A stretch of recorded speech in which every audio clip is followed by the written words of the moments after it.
Assalamualaikum warahmatullahi wabarakatuh. Perkenalkan, nama saya Hana Restu Alawiyah. Kali ini saya akan menjelaskan materi tentang teks eksposisi. Nah, sebelum kita membahas ke materi, saya akan membacakan tujuan pembelajaran terlebih dahulu.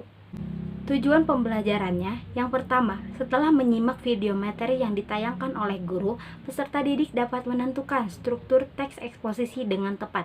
Yang kedua, setelah membaca teks eksposisi, peserta didik dapat menentukan kebahasaan teks eksposisi dengan benar.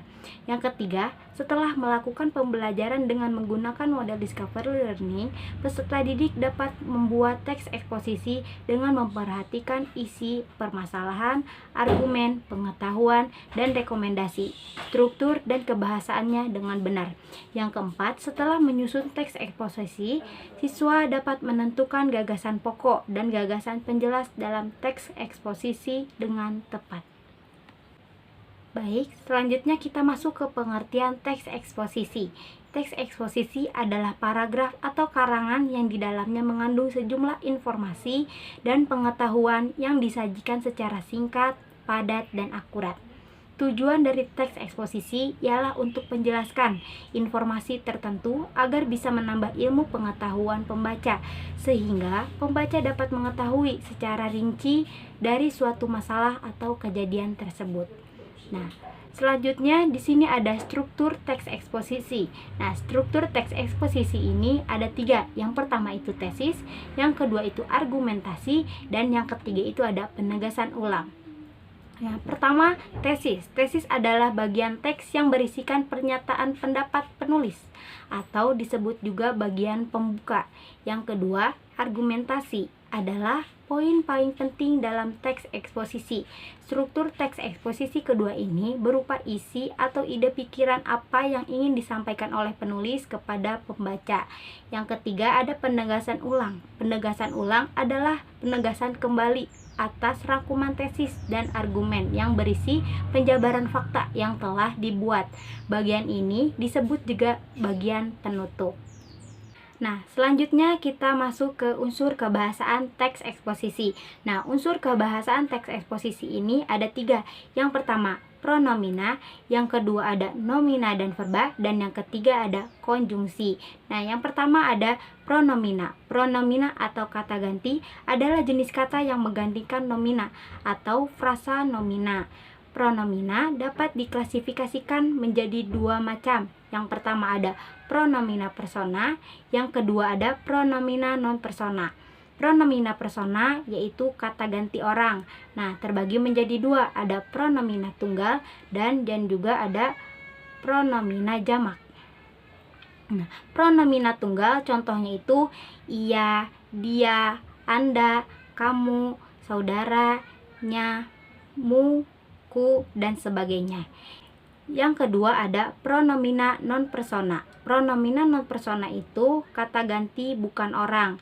Terbagi menjadi 2, ada pronomina petunjuk dan pronomina penanya. Pronomina petunjuk itu contohnya ini, itu, sini, situ, sana, dan sebagainya. Yang pronomina penanya contohnya itu ada apa, siapa, mana, dan sebagainya.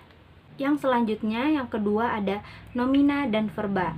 Nah, nomina atau disebut juga dengan kata benda merupakan kata yang mengacu pada benda, baik nyata maupun abstrak. Nah, yang kedua selanjutnya ada verba atau disebut juga dengan kata kerja, merupakan kata yang mengandung makna dasar pembuat, proses, atau keadaan yang bukan sifat. Dalam kalimat biasanya berfungsi sebagai predikat. Nah, selanjutnya yang ketiga ada konjungsi.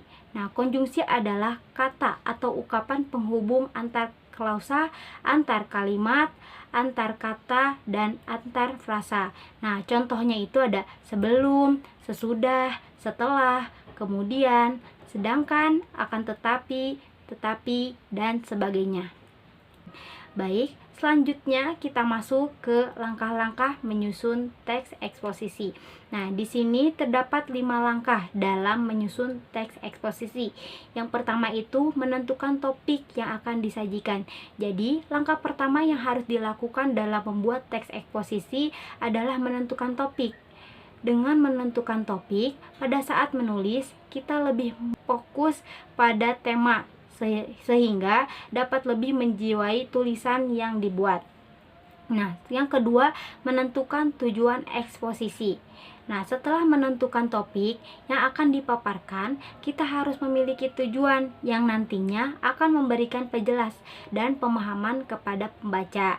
Nah, yang ketiga, memilih data sesuai dengan tema. Setelah menentukan tema dan tujuan, langkah selanjutnya yang harus dilakukan adalah mengumpulkan data atau bahan yang diperlukan dalam menulis teks eksposisi. Nah, bahan yang diperoleh bisa dari buku, majalah, internet, surat kabar, ataupun wawancara langsung. Nah, yang keempat, membuat kerangka karangan. Setelah membuat kerangka eksposisi, terlebih dahulu membuat kerangkanya secara lengkap dan sistematik. Nah, yang kelima, mengemukakan kerangka karangan. Dan yang kelima, mengembangkan kerangka karangan. Setelah kerangka karangan tersusun, mengembangkan secara lebih lengkap lagi agar ciri-ciri eksposisi dapat tersalurkan. Eksposisi yang bersifat informatif, objektif, dan logis. Dalam kerangka ini, pengarang lebih menjelaskan maksud dari topik itu dengan menyertakan bukti-bukti yang konkret sebagai penunjang dari pembahasan itu. Nah, yang terakhir itu membuat kesimpulan. Nah, sesuai dengan tujuan penulisan sebuah kerangka eksposisi, kesimpulan harus sejalan, bahkan harus memperkuat tesis tersebut. Baik, selanjutnya di sini terdapat contoh teks eksposisi. Nah, judulnya Realita Hukum di Indonesia. Hukum di Indonesia sebenarnya telah mengatur bagaimana para pelaku tindak kriminal dihukum berdasarkan undang-undang. Tetapi, kenyataannya sering terjadi ketidakadilan hukum yang sangat merugikan berbagai pihak. Bisa dikatakan hukum tajam ke bawah tapi tumpul di hadapan para koruptor. Nah, paragraf ke-1 dan ke-2 ini dinamakan tesis. Mengapa? Karena berisikan pernyataan umum pendapat dari penulis. Sudah menjadi rahasia umum bahwa para pelaku korupsi mendapatkan hukuman yang lebih rendah dibandingkan para pelaku kejahatan lainnya. Bahkan, ada beberapa koruptor yang menerima fasilitas sekelas hotel mewah di penjara. Kita sering sekali mendengar berita maling yang dihajar massa sampai tewas. Namun, rasanya kita belum pernah dengar ada koruptor yang dihajar sampai mati. Di layar-layar televisi, mereka malah bisa membanggakan diri dengan menunjukkan senyumnya.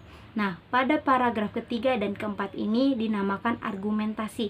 Mengapa? Karena bagian ini berisikan ide pikiran yang ingin disampaikan oleh penulis.